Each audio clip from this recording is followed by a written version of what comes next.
हर हर महादेव। जय माता की। आज मैं आपको एक ऐसी घटना बताने जा रहा हूं,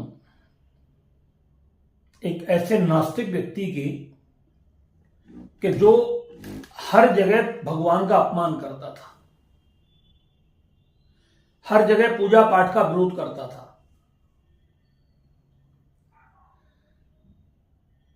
ऐसे बहुत सारे राक्षस लोग होते हैं कि जो खुद तो करते नहीं, अगर कोई दूसरा व्यक्ति भी करता है तो उसको भी आस्था को बहुत गहरी ठेस पहुंचाते हैं। ये बात लगभग में 10-12 साल पहली है। मैं गुजरात में पूजा कर रहा था। एक घर के अंदर रात्रि का समय था, पूजा हो रही थी और अचानक वहां पर कोई व्यक्ति आता है और हवन हो रहा था और वो देख करके वहां पे हंसना शुरू हो गया। कारण नहीं, मतलब ना उसने किसी से कोई मत्था टेका ना कोई बात करी, और हंसता हुआ वो वहां से मतलब जो है जाकर के ड्राइंग रूम में बैठ गया उस व्यक्ति के जिसके घर पर आया था। वो ना उसने माँ को कोई प्रणाम किया, ना भगवान को कोई प्रणाम किया, कुछ नहीं, हंसा और हंस करके वो मतलब जो है जाकर के ड्राइंग रूम में बैठ मतलब सोफा पे बैठ गया। 1 घंटे करीब जब पूजा संपन्न हुई, हवन संपन्न हुआ, उसके बाद फिर हम सब लोग आरती वारती करके बैठे, वहीं पर वो व्यक्ति बैठा हुआ मिला। उस व्यक्ति के मुख से क्या निकला आपको ताज्जुब होगा। बोले, फालतू व्यर्थ में घर काला करने से क्या होता है। हवन से जो धुआं निकलता है उस धुएं को लेकर के करा था। इस फालतू के मतलब हवन से, पूजा से घर काला करने से आपको क्या मिलता है? क्या इससे पैसा आता है या पूजा पाठ से कुछ होता है? कर्म करे, कर्म करने से ही पैसा मिलता है, कर्म करने से भाग्य के दरवाजे खुलते हैं। कर्म ही जब नहीं करोगे तो तुम होगा क्या? कुछ नहीं होगा। बात उसकी अपनी जगह पर भी बहुत सही थी, और ऐसे भी नामालूम कितने सारे लोग हैं जो रात और दिन कर्म कर रहे हैं मगर उनके कर्म सफल नहीं हो रहे। अब इस पर क्या कहोगे आप? तो कर्म भी आपके तभी सफल होते हैं जब आपकी ऊपर परमात्मा की कृपा होती है। इस चीज को हमेशा ध्यान रख लेना। तो बहुत सारे लोग कहते हैं हम कर्म पर विश्वास करते हैं, कर्म पर विश्वास करते हैं। आपके कर्म भी फलीभूत तभी होते हैं जब आपके ऊपर ईश्वर की कृपा होती है, अन्यथा आप जिंदगी भर और आपका पूरा खानदान कर्म करते रहो, एक एक दाना आपको प्राप्त नहीं होता, एक एक दाने के लिए आप तरसते रहते हो। ऐसे एक नहीं, सैकड़ों प्रमाण हमारे पास है।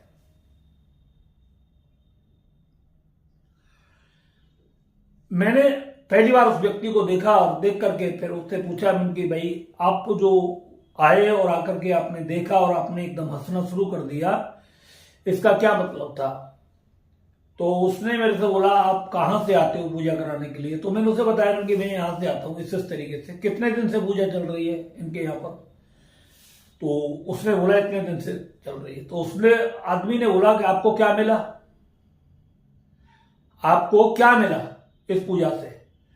तो उस आदमी ने, जो व्यक्ति थे जिसके हम पूजा कर रहे थे, बल्कि मुझे वो सब कुछ मिला है जो मुझे जिंदगी में कभी नहीं मिला। मैं जिस चीज के लिए रात और दिन धक्के खाता था, जगह जगह भटकता था, तेरे दरवाजे पर भी गया, औरों के घर पे भी गया, कहां नहीं गया मैं सब जगह गया, और परिणाम आज यह है इस पूजा का कि तू मेरे घर पर आया है।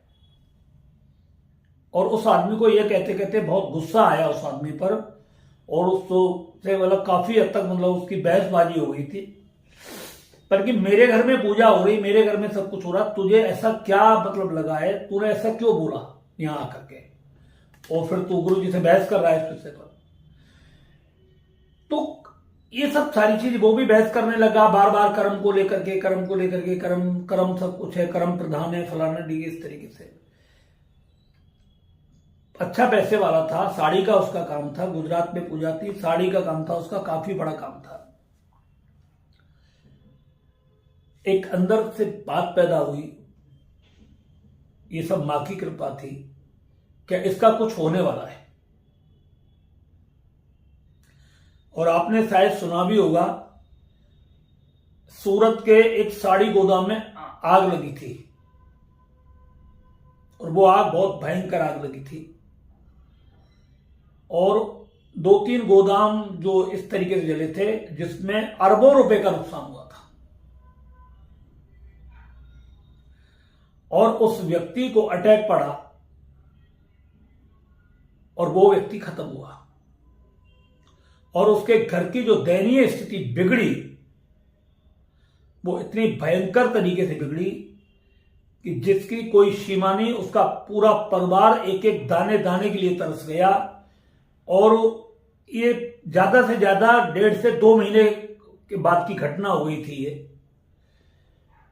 और परिवार में कभी किसी को इस चीज का पता ही नहीं लगा, उसने बताया ही नहीं होगा शायद किसी को, मगर ये सब सारी बातें उस व्यक्ति ने बताई कि गुरुजी ये जो आग वाग लगी है ये सब उसी व्यक्ति के गोदाम में जाकर के लगी है और उसी व्यक्ति का वो था सब कुछ। और वो खत्म हो गया जब ये लगी तो उसको अटैक पड़ गया।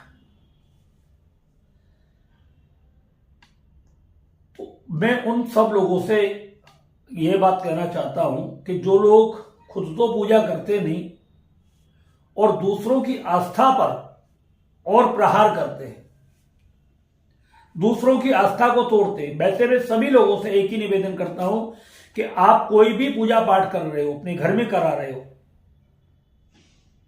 तो कभी उस पूजा पाठ के बारे में किसी व्यक्ति को ना बताएं, कभी ना बताएं। ना आप ये बताएं कि हमारे घर में कौन पूजा कराने आता है, कहां से आता है, कैसे आता है, क्या कौन सी पूजा होती है, किसकी होती है, किसकी नहीं होती। आपको कभी किसी को नहीं बतानी चाहिए। हम अपने हर साधक को यही बोलते हैं और आप सभी से भी यही बोलते हैं, आप क्या कर रहे हो, कैसे कर रहे हो, आपको कैसे मिल रहा है परमात्मा से, आप इस चीज को बिल्कुल पूरे तरीके से गुप्त रखें तो आपके लिए बहुत अच्छा रहेगा। अन्यथा ऐसे बहुत सारे नास्तिक लोग हैं जो आपकी आस्था को बहुत बड़ा नुकसान पहुंचा सकते हैं, आपकी पूजा पाठ बंद हो सकती है, आपके जीवन में परेशानियां आ सकती है। तो ऐसे राक्षसों से बचने के लिए आपको ये सब करना जरूरी है। हालांकि ऐसा नहीं है कि उसके साथ जो हुआ हमें उसका दुख नहीं हुआ, बहुत भयंकर दुख हुआ और मन में बड़ा पश्चाताप भी हुआ और हमको इतना भी नहीं पता था कि मतलब इतना बड़ा नुकसान किसी व्यक्ति को हो सकता है। ये हमारी कल्पना से बाहर था। ये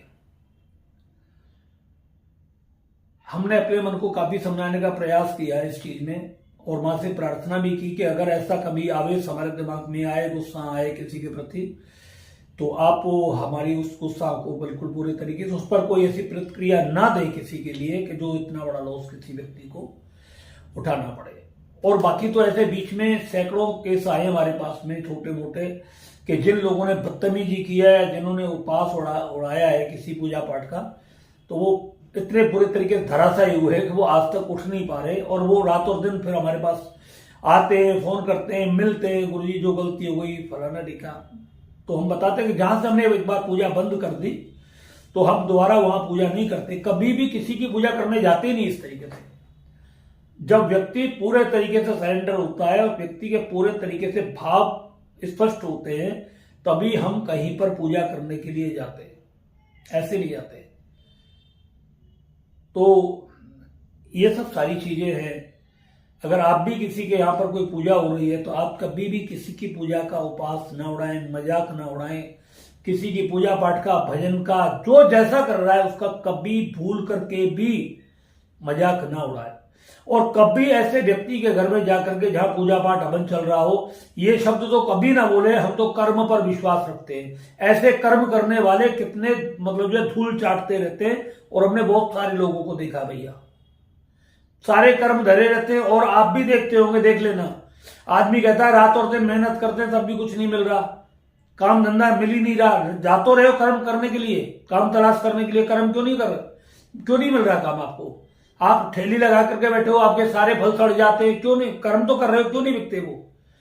आप रिक्शा चलाते हो, आपके रिक्शे में कोई नहीं बैठता, औरों के बैठ करके जाते हैं, कर्म कर रहे हो, क्यों नहीं करते आप बीमार पड़े हो, दवाई लेते हो, बीमारी ठीक नहीं हो रही, कर्म कर रहे हो फिर भी क्यों नहीं ठीक हो रहे?